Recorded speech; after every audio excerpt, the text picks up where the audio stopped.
আসসালামু আলাইকুম। এই ২০২৫ সালে আপনি যদি সৌদি আরব যাওয়ার চিন্তা ভাবনা করে থাকেন, তাহলে আমি আপনাদের বিশেষভাবে রিকোয়েস্ট করব, আপনারা কি জানুন যে কোন ভিসাটাই আপনি সৌদি আরব গেলে আপনার জন্য বেটার হবে। আপনি ভালোভাবে কাজ করতে পারবেন, আপনি আপনার পরিবারের জন্য কিছু করতে পারবেন, বিদেশ গিয়ে আপনি কোনো ধরনের প্রবলেমে পড়বেন না। আমরা ভেঙে ভেঙে সবগুলা ২-৩টা ভাইরাল ভিসা, যে ভিসাটা সবচেয়ে বেশি বাংলাদেশী প্রবাসীরা সৌদি আরবে যায়, তাদের নিয়ে কথা বলবো। নাম্বার 1, ফ্রি ভিসা বা কন্টাক্ট ভিসা। আসলে সৌদি আরবের ল অনুযায়ী ফ্রি ভিসা বলতে কোনো ধরনের ভিসা নেই।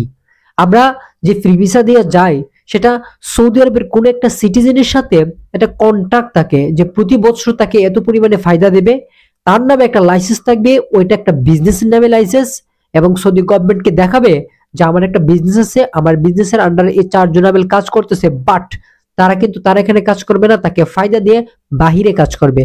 ফ্রি ভিসার সবচেয়ে বড় প্রবলেম হচ্ছে, ইদানিং আপনারা বিভিন্ন সোশ্যাল মিডিয়াতে প্রবাসীদের যে দুর্দশার কথা কাহিনী দেখতেছেন, এগুলা 99% ফ্রি ভিসার লোক।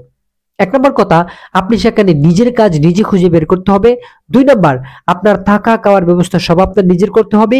কোনো প্রবলেম হলে সেটা আপনার নিজেরই ফেস করতে হবে।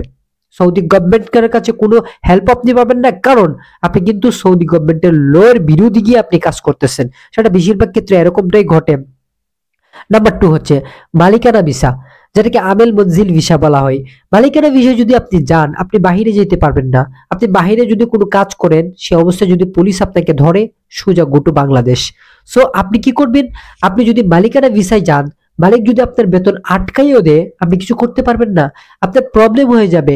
এক জায়গায় আপনি কাজ করবেন, স্যালারি যত দেয় ততটুকুই আপনার কাজ করতে হবে, কারণ আপনি প্রথম অবস্থায় যাবেন, আপনি কিছুই বুঝবেন না। সো মালিকানা ভিসাও সাজেস্ট না আপনার জন্য। নাম্বার 3, সেটা হচ্ছে সাপ্লাই ভিসা। আপনারা জানেন সাপ্লাই ভিসায় কি পরিমাণে প্রবলেম। সাপ্লাই ভিসায় সবচেয়ে বড় প্রবলেমটা হচ্ছে, এটা হচ্ছে মেইন পাওয়ার কোম্পানি।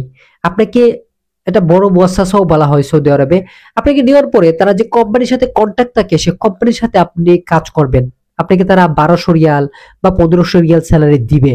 বাট যখন কন্ট্রাক্ট শেষ হয়ে যাবে, বেশিরভাগ ক্ষেত্রে এরকমটা ঘটে, তখন কিন্তু আর তারা আপনাকে কাজ দিবে না, বসে বসে খাওয়াবে। বা আপনার একামা ভ্যালিডিটি শেষ হয়ে যাবে, তখন আপনি না বাহিরে গিয়ে একামা করতে পারবেন, আর না বাহিরে কাজ করতে পারবেন। সো সাপ্লাই ভিসাটাও আপনার জন্য সাজেস্ট না। এবার আসুন তাহলে কোন ভিসাটা সবচেয়ে বেশি সাজেস্ট। দুইটি ভিসা, সবচেয়ে বেশি সাজেস্ট, এবং এই দুইটি বিষয় যদি আপনি যান, তাহলে সৌদি আরবে আপনার থাকা খাওয়া নিয়ে কোনো টেনশন করতে হবে না, আপনার ইনকাম নিয়ে কোনো টেনশন করতে হবে না। নাম্বার 1, ভালো কোম্পানির ভিসা। যদি আপনি বড় বড় কোনো কোম্পানির বিষয়ে যেতে পারেন, তাহলে আপনি সেখানে গিয়ে ভালো কিছু করতে পারবেন। এরকম অনেক বড় বড় কোম্পানি রয়েছে। আপনার মেন পাওয়ার কোম্পানির তো কথা বললাম, সেটা হচ্ছে সাপ্লাই, সেটা না। কনস্ট্রাকশন বড় বড় কোম্পানি রয়েছে, যেখানে 1000, 2000, 5000, 10,000 লোক কাজ করে। যে কোম্পানিগুলো সার্টিফাইড প্রাপ্ত, যে কোম্পানির সাথে চুক্তি থাকে সৌদি গভর্নমেন্টের, আর সৌদি গভর্নমেন্টের চুক্তি থাকে বাংলাদেশ গভর্নমেন্টের সাথে, তাহলে এই কোম্পানিগুলো আপনার স্যালারি কখনো বাড়বে না, আপনার টাকা খাওয়া সবকিছু সুন্দর ব্যবস্থা করবে। মনে রাখবেন, ভালো কোম্পানি যদি আপনি জানতে চান, আপনি গুগলে সার্চ দিয়ে তাদের রিভিউ দেখতে পারেন, তাদের কতগুলো লোক কাজ করে, ইন ডিটেলসে সবকিছু এখন ওপেন। এই মিডিয়ার যুগে যদি আপনি বলেন যে আমি এটা ভালো না খারাপ সেটা কিভাবে বুঝবো, তাহলে আপনি গুগলে চলে যাবেন, কোম্পানির নামে সার্চ দিবেন, কোম্পানির ওয়েবসাইট গুলো আপনি জাস্টিফাই করবেন, তাহলে আপনি বুঝতে পারবেন। নাম্বার হচ্ছে ফ্যাক্টরির বিষয়। সৌদি আরবে বিভিন্ন ম্যানুফ্যাকচারিং ফ্যাক্টরি বা কোম্পানি রয়েছে। একটা হচ্ছে কনস্ট্রাকশন কোম্পানি, আর হচ্ছে ম্যানুফ্যাকচারিং কোম্পানি। যদি ম্যানুফ্যাকচারিং যে ফ্যাক্টরি গুলো আছে, এগুলোতে যদি আপনি ই ভিসা যদি যাইতে পারেন, তাহলে আপনি স্যালারিটাও মোটামুটি ভালো পাবেন।